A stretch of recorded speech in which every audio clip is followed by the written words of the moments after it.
জন্মই যার আজন্ম পাপ, কবির একথা যেন সত্যি হয়ে নিষ্ঠুরভাবে দেখা দিল ৮ বছরের এক শিশু ইব্রাহিমের জীবনে। সৎ বাবা কেটে ফেলেছে তার ২ হাত, আর ১ মাসেরও বেশি হাসপাতালে যন্ত্রণায় ছটফট করলেও খোঁজ নিতে আসেননি গর্ভধারিণী মা। সামান্য চিপস খেতে যাওয়ায় তার এই পরিণতি। আর এত কিছু পরও শিশু ইব্রাহিম জীবনের পথে এগিয়ে যেতে চায় বহুদূর। এই ঘটনায় এখনো কেউ গ্রেফতার হয়নি। অনুপম বিশ্বাসের ক্যামেরায় রিপোর্ট করছেন চয়ন রহমান। কত কাছে প্রিয় খেলনাগুলো, তবু যেন কত দূরে।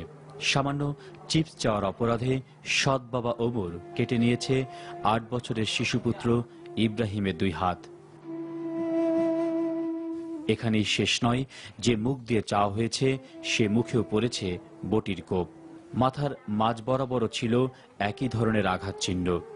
এত সব নৃশংস ও বর্বর আঘাতের ক্ষতচিহ্ন নিয়ে পঙ্গু হাসপাতালের বিছানায় একাকী অসহায় যন্ত্রণাময় জীবন ইব্রাহিমের। আমার আব্বা আমার সিপের কথা কয়ে বাইরে আইন না, আমার একটা হাত কাইটা দিছে। আমি করছিলাম আব্বা আমি ভাত খাবো কিভাবে। তবে নৃশংস ওই ঘটনার পর মা বাবার কেউই ১ সেকেন্ডের জন্য খোঁজ নেয়নি ইব্রাহিমের। খবর পেয়ে রোকসানা নামের একজন ছুটে আসেন ঢাকা মেডিকেল কলেজ হাসপাতালে। রোকসানার বর্ণনায় ওমরের চিকিৎসার কঠিন সময়েও মুখোমুখি হতে হয়েছে বেশ কিছু অবহেলার। মাথা থেকে শুরু করে সমস্ত শরীরের পায়খানা এত দুর্গন্ধ, আর মাছি চতুর্দিকে মাছি। তো পরে আমি যে ওই আয়াকে ডেকে আনলাম, তো বলে কি যে ওর কেউ নাই, ওকে দেখবে কে? তো আমি দেখেন যা আমরা তো, আমি ওর কেউ না, আমি তো শুনেই আসছি বা আমি পেপারে পড়ে আসছি, এখন ওর কেউ নাই মানে আপনারা ওর।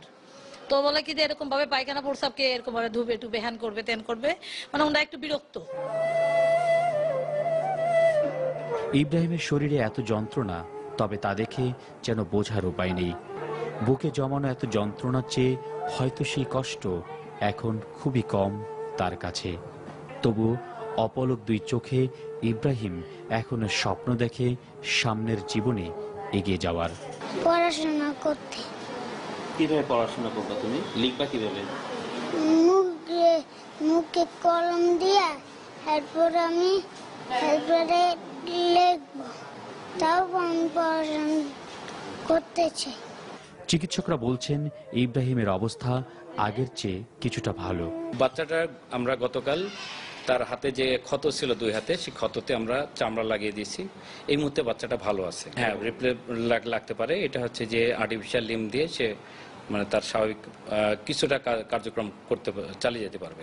ইব্রাহিমের এখন চাওয়া একটাই, সবার ভালোবাসায় সুস্থ হয়ে সে এগিয়ে যাবে তার স্বপ্ন পূরণের দিকে। চয়ন রহমান, এনটিভি নিউজ, ঢাকা।